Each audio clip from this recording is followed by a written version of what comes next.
Drugs isolate you from your family, they isolate you from your friends.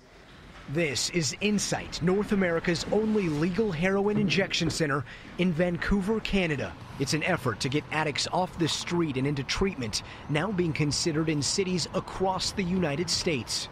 What we're proposing is an entirely new approach to the war on drugs, one that's based in public health instead of criminal justice. How's it going? I'm good. How are you? In Ithaca, New York, Mayor Savante Myrick is stirring up controversy in a similar proposal, and opponents argue it sends the wrong message. It's also illegal. Nobody has to tell me that drugs are bad. You know, my father was an addict. It ruined his health, it ruined his life, and it nearly broke our family. The mayor pointing to Vancouver's radical decrease in deaths from overdose, dropping 35% near the Insight Center. In Seattle, the county sheriff is also open to a similar program, while Seattle talk show host Jason Rance says it's a form of enabling. The problem I have is that it might normalize the behavior. It's almost like this coddling behavior where we want to say it's okay, it's okay, it's okay. It's not okay. You're killing yourself. The latest numbers from the CDC show heroin killed more than 10,000 people in the U.S. in 2014, opioid deaths quadrupling since 1999. Meanwhile, addiction counselors across the country want detox centers first. It's basic treatment missing in many small communities. In our work, not having detox is like having a hospital without an ER. Jody tells us she has been to detox, Insight offering one above the room where she injects. Do you think people have had their lives saved there? Yes, definitely. Yeah. I've had my life saved there.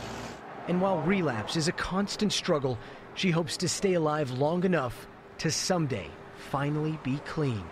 There's still that hope that you can get better, and I still have hope. Gotti Schwartz, NBC News, Vancouver. Okay. All right.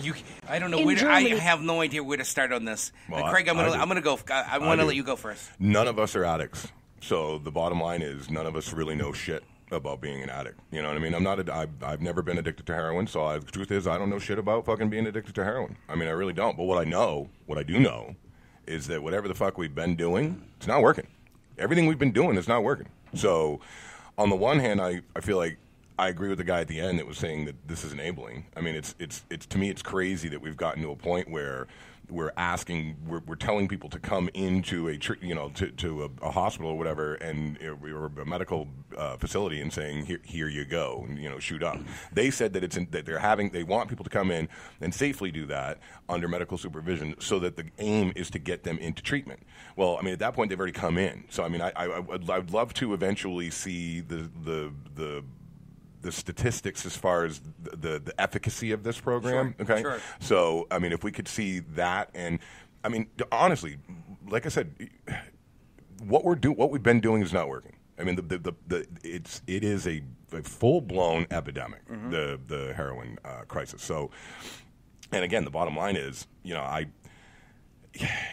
can't judge, man, because I just don't know. I'm not an addict. So, and I never have been, and I never fucking will be. So let me give you a recap of the news story. So when NBC News did this story, that there is this treatment center it's in Vancouver. It's not even in the United States, and they want to replicate something that I've heard San Francisco wants to do this, Seattle, New York. Yeah. And in Boston. All right, so that's one thing. All liberal hotbeds. Okay, so that's the one thing. It's like having brothels across the United States. I mean, prostitution's illegal with the exception of Nevada. We've been there. We've discussed this and stuff. But will the problem go away by having these treatment centers? Well, people off the street, they give them everything too: spoons, needles, clean swabs, whatever, and go, here you go into the room and have fun. I guess it's better than, My question is, do they have to bring their own heroin? Of course they do, yeah. Well, obviously, Aaron, they do. Well, but you know what I mean? We don't want people dying, though. But you know what I mean? We don't want people dying. And they did say that they have had a significant decrease in the percentages of people dying from heroin overdose. Well, yeah, because they're in a a monitored place. So heaven forbid they go into overdose mode. They probably have the Narcan there to be able to, It's undeniable that what we've been doing is just not working. That's the bottom line. I mean, you know what I mean? So maybe, and they even did call it a radical, idea, but who knows, man? Well, who's paying for this particular program? It's probably... They need sponsorship. Yeah. And we could use your sponsorship as well. Big thanks to Precision Delivery Solutions, but we could always use more sponsors. We could cut some commercials for you and do some bunch of great stuff for you. I'm speechless on this one. I don't know if it's a good idea or a bad idea.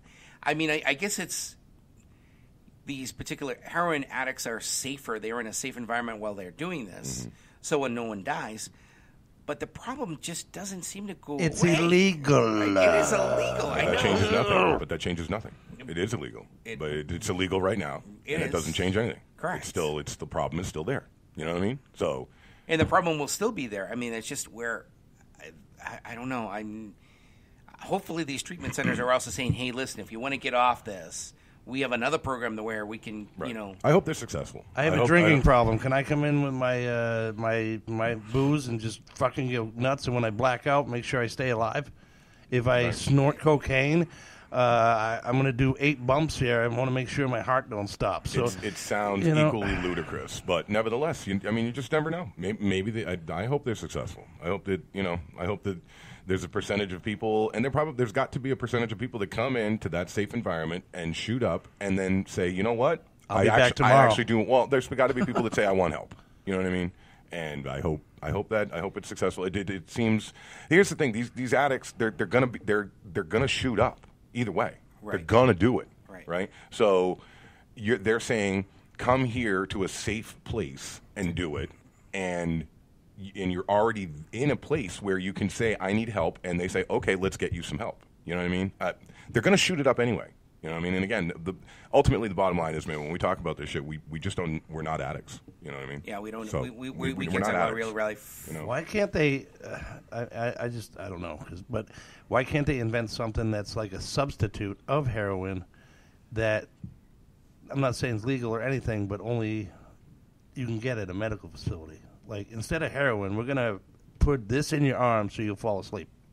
Yeah, I don't know. You know, because that's what you're going to do. You shoot heroin, you fall asleep, right? Mm-hmm. Is that what you do? I'm not sure. I don't idea. know. I have no. Again, we're not heroin addicts, man. We don't know. You know, that's the thing that we're approaching this from, to be truthful, from a place of ignorance. You know what I mean? It is so true. just because we're in the muck of it doesn't mean that we know. You know what I'm saying? So, but all I can say is that I hope that program is successful. To me, it sounds crazy, but like I said, I hope they get a lot of people to get off of. We still have a few minutes. So the phone number again is 603-217-5400. Don't forget now, I was already triggered when I came in here because we're going to go back to this etiquette stuff real quick. Okay. All right. If I ask a question, right, I expect an answer. All right. Mm-hmm. If I text something like a question or whatever, and I see that you've got nothing but time on your hands to answer my question, answer my fucking question. Like, if I text you something, Mike, right? Mm-hmm. You text me one of those cool videos or whatever, those funny little videos that you send me, and I text you back, ha ha ha, and then I ask you a direct question, right? Whatever it is, you're going to be a McGarvey tonight, something like that. Would you respond to my question? In milliseconds. Right. You would answer me back, right? Especially if you're on that, if it's right away. I mean, as long as right. I see the LOL, bam. Yeah. If you wouldn't see that I asked you a question and then ask me to do something else and totally ignore the fact that I asked you a question, right? No. Now, hold on one second. I'm going to play out devil's advocate because I'm good at that. It depends on what the question is. I want because another question. if you are looking for, if you're looking for a particular answer that may, no pun intended, trigger something. Yeah, no. That's very simple. Sometimes it's one of those things that. Yeah, it's a very simple question. You okay? Oh, if it's a very simple question, it's if it's something one of those questions that. Damned if I do, damned if I don't. No. If I answer this question, I might as well understand. just not even answer the question at all. I get what you're saying, but no, it wasn't. It was a very simple question. Okay, all right. Just etiquette. You know what I mean? Yeah. It's rude, man. I'm fucking whatever. All right, let's move on. I'm the type of I will respond to you. Maybe not that for a second. Bullshit. Maybe. But I do. I eventually do. Whether it's text or I respond back to you and go, yes, I did receive it. I didn't want to let you know. I will respond somehow. There's a million things that I'm doing at the same time. I'm should one of be those the things. most important thing in your life right now. Amen. You are. My one of the biggest things that pisses me off is that I see, people are like, they'll send me a Facebook message and they're like, oh, well, I know you saw it. just because I saw it doesn't mean I have time to respond back to you. Yeah. I might be in the, I was literally there's some things that Facebook does that I hate. Brain fried in taxes. My phone was there, and I have it open, so when the messages come through, because I'm watching the DJs, making sure that they're they're all right. If somebody asked you a question though, and you and you responded and like just completely ignored the question. Oh, you yeah, know what I mean? that's a whole nother... It's rude, man. Whatever. No, I mean, if somebody asks me a question and they're like, oh, I know you saw it because you know... Right. And then you send them something else that's completely unrelated and has no fucking bearing on the question. You know what I mean? That's rude.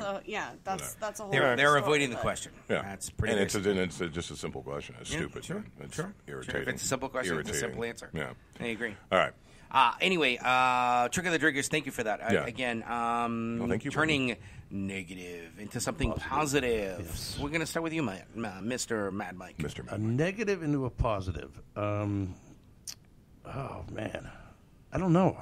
I hate on-spot shit, man. Negative into a positive. You spent $80 over this weekend for food, but it was awesome. No, I actually spent $100. There you go. Yeah, I get these periods where... And no offense you're to like the a ladies, woman? He gets periods. that I have to have my lobster and steamers. Mm-hmm. I just need the fix, all right? Drug reference, whatever.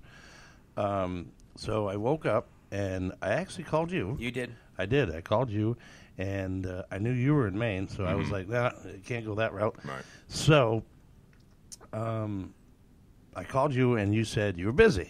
So I said, all right, I'm taking a solo trip. I went... That negative part is you didn't go with me. The positive part was I drove my ass out to fucking Seabrook to Brown's and ordered a 3-pound lobster. Whoa. And while that 3-pound lobster was cooking, I got a bucket of steamers. Mm-hmm. And I ate all the steamers, and they called my number, which was 49. Mm-hmm. Yeah, I remember that. Nice. And the fresh lobster sitting there. Oh my God. Oh, yeah. And did you finish all 3 pounds, my friend? I did. Good man. Oh, good man. My God. Nice. And if you never experience that, you need to experience that because that is awesome. There's 2 good places, obviously, in the Hampton, Salisbury, Seabrook line. Brown's is one of the best. I'll tell you one thing right now. It depends on if you go into the Mass line or the New Hampshire line. Brown's and Marquis right and across Marquis, the street. exactly. Yep. That's what I'm talking about. And both places, they've been on multiple Food Network shows. They've been featured, and it's just if you want authentic seafood, those are the places that you want to go. Dope. And Brown's has been having some streak of bad luck, and but they rebounded. Fiery, and they rebound. They're resilient. I love that because it's a good place. It is. It's That's a very why I good was place, packed. and they want to keep that alive. So yeah, absolutely. So yeah, thank you for that. Who wants to go next? I'll tell you the negative into a positive. I had to sit in a car for like 3+ hours one way. So one way up to Maine and then 3+ hours on the way back. But the positive was I got to hang out with some of the coolest fucking people on the planet, man. That's good. Just salt of the earth. Had an absolute blast yesterday into last evening. And then Did you go to a wedding? Where did you go to Maine? No. Yeah, I was going to ask. It's like north of Thomaston, north of Rockland. Okay. I can't remember exactly. You're right on the ocean. Something harbor. Oh yeah, no, it was gorgeous, man. It was a good. It was a long ride, but some great people got to hang out and have a lot of fun. So. Cold up there? It was a little bit chilly, but we ended up partying in this place that was super hot. Or, they had a wood stove going and everything. It was great, man. We had a blast. Really, really good people. It was a lot of fun. Next. I'm almost done taxes. Thank fuck. Oh, I know, exactly. You actually have what? You actually have 1 week left. But you're almost done. Yeah, thank you. You guys don't have your taxes professionally done? Well, no, she's got her degree. I have an accounting degree. Yeah, she's got I'm it not all. going to pay She's the somebody professional. $400 to do my taxes. Right. All right. And she does the numbers, and I mean, literally, the IRS can go, yeah, this woman's got everything. I mean, it's down to the fucking penny. There you go. It's not like other companies. Yeah, we talked about this. How Aaron saves receipts for everything. You know what I mean? It's one of those things. It's not like other companies going, I round this off. No, Mm-hmm. the bill is probably $1,000. No, it's $17.85, and that's what I'm putting down. So you there. never got a IRS calling you Never, going, hello? never. And that's the one thing that they love about her is she's down to the point. The sad part is that we have so many deductions because I save every single receipt for gas and mileage and all that stuff to the point where I have to leave them out. Some of it out because we'd end up paying. So it's one of